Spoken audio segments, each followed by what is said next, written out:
Buenos días, gusto saludarlo. Gracias por la invitación y en efecto aquí estamos todavía en Caracas después de haber participado el día de ayer en las elecciones generales en la que fue electo el señor Nicolás Maduro, que ahora asumirá un nuevo periodo más al frente del Estado venezolano. ¿Cómo se vivió este proceso electoral? Y ante la crítica del mundo, Gerardo, en cuanto al apresuro de estos resultados y la poca transparencia en el momento de hacer el conteo. Pero usted ha estado ahí en Caracas, cuéntenos, por favor. Sí, yo he visto muchas cosas en redes sociales, miré por ahí que decían que iba una movilización multitudinaria al CNE, que había violencia, que había, no sé, muchas cosas que se cuentan que son totalmente falsas. Realmente las elecciones en Venezuela fueron bastante tranquilas, la oposición tuvo una participación importante, el oficialismo también. En Venezuela la votación dura apenas 2 minutos, 3 por mucho, o sea que hay mucho flujo de gente pasando. Uno vota en una maquinita y la maquinita le da un comprobante que dice cuál es su voto. Ese voto se mete en una caja, la maquinita hace un acta y después se cuentan los votos de la caja. Si no coinciden de la caja con lo que dice la maquinita, se vuelven a contar. Y después, al final de la noche, al tipo 11 de la noche, hay algo que llaman un reconteo in situ, ¿no? Le dicen ellos, como un acta de emergencia, ¿no? Que Okay. la sacan en ese conteo inmediato. Entonces, yo no sé, me parece a mí que quienes acusan de falta de transparencia lo están haciendo más por una de campaña ideológico. Uno ve Caracas hoy, Caracas está muy tranquila, no es cierto que hubieron protestas ayer, no es cierto que hubieron movilizaciones. La gente hoy está yendo a trabajar, Nicolás Maduro fue el 51%, el mundo fue el 44%, muchos otros de los candidatos ya han reconocido el triunfo de Nicolás, no sé por qué hay gente que todavía insiste en querer meter una idea mediática de que hay que volverlos a contar. Ya se contaron y seguramente se pueden volver a contar. Están iguales a la gente que no quería aceptar el triunfo de Claudia Sheinbaum en México. Yo creo que hay que respetar la voluntad de los países, la voluntad de los procesos y correr prácticamente en cuanto se declara a decir que hay fraude, parece más un reflejo ideológico que una verdadera voluntad de promover la democracia en la región. Aquí en el estudio está el licenciado Ramón Custodio, ex embajador de Honduras en la Unión Europea, y el analista político Luis León. Ha dicho don Ramón Custodio. Saludos. Ha dicho don Ramón Custodio acá en el Frente a Frente, Gerardo, que es una intromisión, así lo ha catalogado, fue una intromisión, un apresuro de la presidenta Xiomara Castro en reconocer de manera muy pronta estos resultados y la elección del señor Nicolás Maduro como presidente de Venezuela. ¿Usted cómo lo interpreta, esto que ha dicho el señor Custodio? Bueno, saludos a Custodio y saludos a León. No es raro pues que el señor Custodio diga que es apresurado, todo dice que es apresurado. Yo creo que también esa es una especie de reflejo a una condición de inacción contemplativa, ¿no? El embajador Custodio parece que no hace nada si no le dicen que haga. O sea, no toma decisiones, no toma acciones. Lo mismo dijo de la posición de la presidenta condenando el bombardeo en Gaza, cuando por ahí algunos países estaban en desacuerdo de que se pronunciara el nombre de la CELAC. Dijo que la presidenta se había apresurado cuando en el Consejo de Seguridad Estados Unidos cambió su posición y entonces ya no avaló el bombardeo contra civiles en Gaza por parte de Israel. Entonces otros países, al ver la acción de Estados Unidos, cambiaron su posición. Ahí ya Custodio no dijo que se había apresurado a la presidenta. Entonces es propio de él, ¿no? Decir que se apresura porque él tiene posiciones bastante tibias o bastante generadas por actores externos, ¿no? La presidenta felicita al presidente Nicolás Maduro hasta que el Consejo Nacional Electoral, que es lo que define la Constitución venezolana, da un dictamen y dice con el 80% de los votos de carácter irreversible, Nicolás Maduro ha sido electo presidente de Venezuela. Punto. No lo dijo antes, no se manifestó antes, así que yo no sé a qué se refiere Custodio con apresurado. Lo hace después de que el sistema electoral venezolano, que es al que se inscribió el mundo, se inscribieron los de la derecha, o sea, que valida la derecha en Venezuela, da un dictamen y dice, en base al 80%, ya es irreversible, Nicolás Maduro gana por 7 puntos a su contendor principal. Permítame, Y Gerardo. con el caso de Luis León, pues no sé qué ha dicho Luis León, pero bueno, le mando un saludo igual. Yo creo que más bien lo apresurado es eso, es salir corriendo a decir fraude, fraude, fraude, solo porque perdieron los que estaban apoyando a ellos. O sea, cuando el presidente Javier Milei ganó, no estaba en el 100% de las actas contadas, no estaba el 100% definido, todavía había incluso gente que quería que se revisara, pero si el Consejo Electoral, si el Poder Electoral dijo que Milei en tendencia irreversible había ganado las elecciones de Argentina, la presidenta dijo, pues felicito a Javier Milei. Ahí no salió ningún custodio, ningún Luis León a decir que se había apresurado, porque al final lo ciega un poco sus posiciones ideológicas y pierden la característica como analistas y se convierten en voceros de posiciones que ellos creen que son regionales o que tal vez les mandan a tener posiciones regionales. Permítame, Gerardo. Permítame, Gerardo. Escuchen lo que le responde aquí el señor Custodio. Absolutamente nada. Que sí. No, pero tiene derecho a hablar lo pero que está él quiere. diciendo Gerardo que no entiende cómo que usted dice que hubo una intromisión. La ley de libre emisión del pensamiento le da el derecho a él de decir lo que él quiera. Y aquí este es un medio de comunicación que respeta la libre expresión. Que siga. Entonces no le va a explicar usted por qué dice que hubo intromisión. ¿Por qué? Bueno. Yo tengo mi posición. Bueno. Y usted no me la puede exigir. Yo le estoy diciendo que tiene el derecho. ¿Hola? Y que diga No, lo que diga. Sí, ya está. Además, usted ya lo dijo. Sí. Usted ya lo dijo.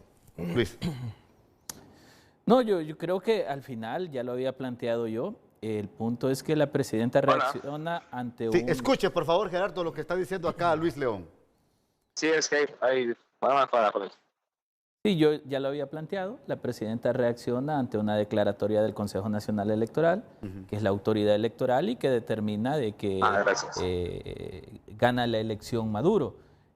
Más allá, todo el espectro que pueda haber, si fue poco transparente, también ya lo planteé, son los ciudadanos venezolanos y sus instituciones que deberán resolver ese problema. No es desde Honduras o cualquier otro país que lo vamos a resolver. Pero sí es un hecho indiscutible que hoy por hoy la autoridad ha declarado que Maduro es el presidente y lo que hay que verificar es justo todo lo que técnicamente hemos estado hablando acá. Hacer una revisión si es necesario, hacer una verificación de actas y un reconteo si es necesario.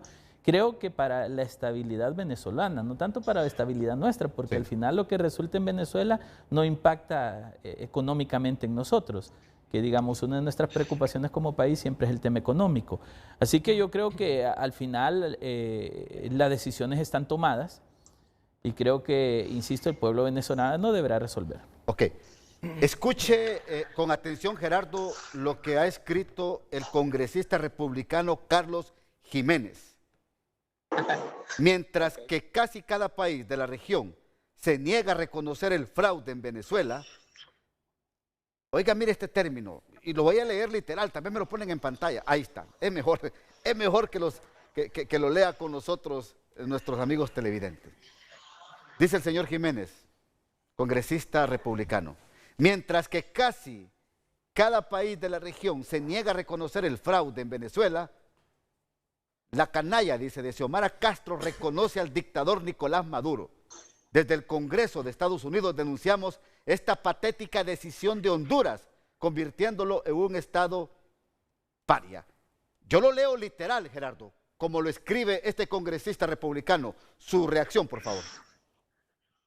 Bueno, ¿qué puede responderle uno a un patán que se cree que puede referirse a una presidenta, ¿no? A un patán, a un que se refiere a una presidenta constitucional, no hay nada más que decir que, bueno, leer y pasar, pues. O sea, me imagino que está bastante molesto el senador o congresista o lo que sea por la derrota que tuvo la derecha en Venezuela. El llamado es a que se baje de ese caballo colonialista, imperialista en el que anda montado, que se dé cuenta de que los países de América Latina aunque no le gusten, son estados igual que Estados Unidos, que nadie le fue a decir a Estados Unidos sobre las acusaciones que hizo el mismo presidente Trump de que había sido víctima de fraude. La gente en América Latina, a diferencia de ese patán que puso ese tweet, somos bastante respetuosos, pero también nos damos a respetar. Claro. Entonces, un tipo que se refiere así a la presidenta de Honduras, creo que no solo debería ser yo, sino todos los hondureños, luego que lo manden a freír papas y a decirle que se quede en su país, que no se meta con un poder constitucional, soberano, independiente, que es un Estado.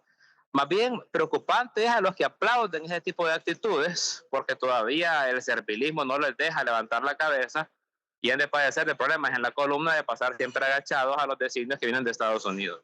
La preocupación es a los que aplauden ese tipo de tonterías, porque como hondureños dignos, ya sea que estén a favor o no de la presidenta, no se puede permitir que se le falte respeto así a una mandataria y mucho menos que se nos falte respeto como Estado. Creo también que el lacayismo hay que irlo dejando y ver entre nosotros si hay diferencias ideológicas, resolverlas entre hondureños, pero no andar aplaudiendo la falta de respeto que vienen de otros países.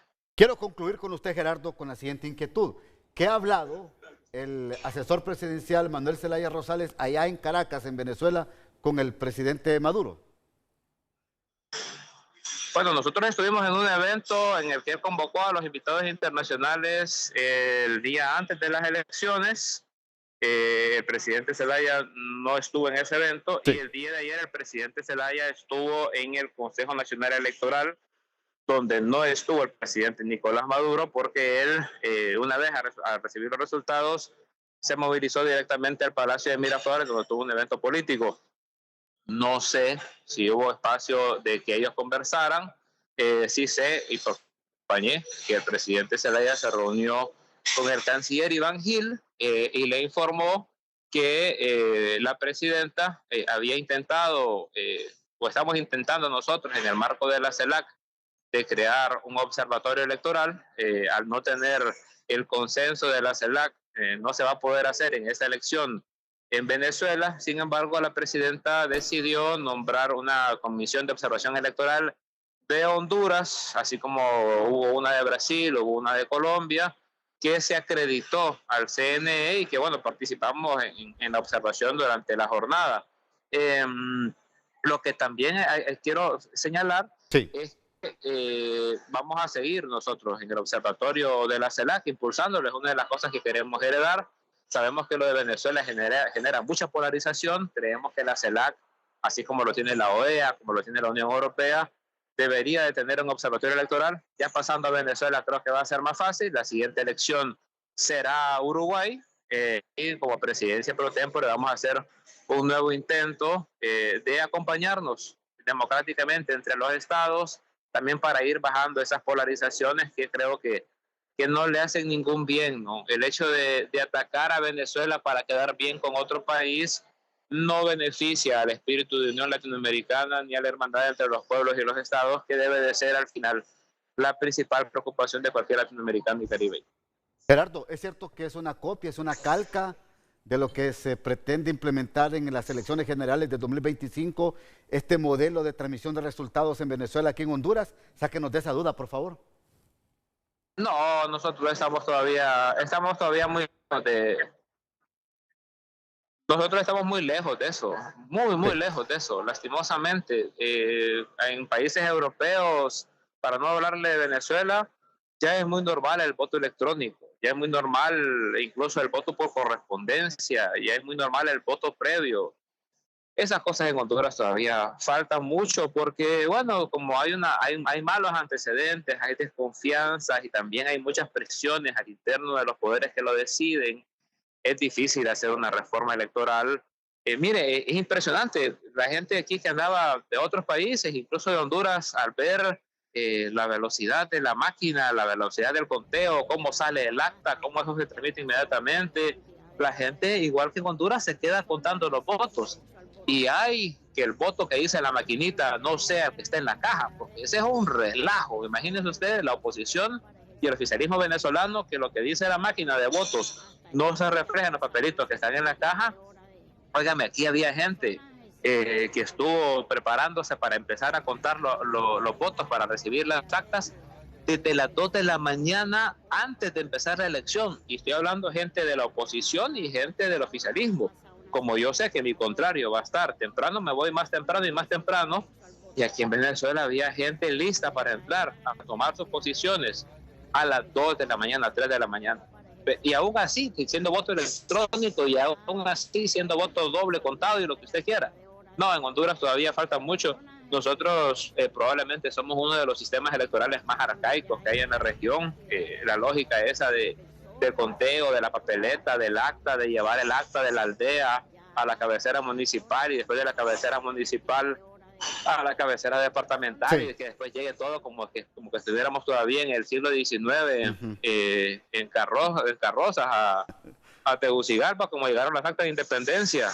Ese es un sistema muy precario y muy atrasado, y ojalá que podamos seguir avanzando y que avancemos cada vez con mayor celeridad, porque entre mejor es el sistema democrático, más confiabilidad y más ganas le dan a la gente de participar. Gracias, licenciado Gerardo Torres, muy amable.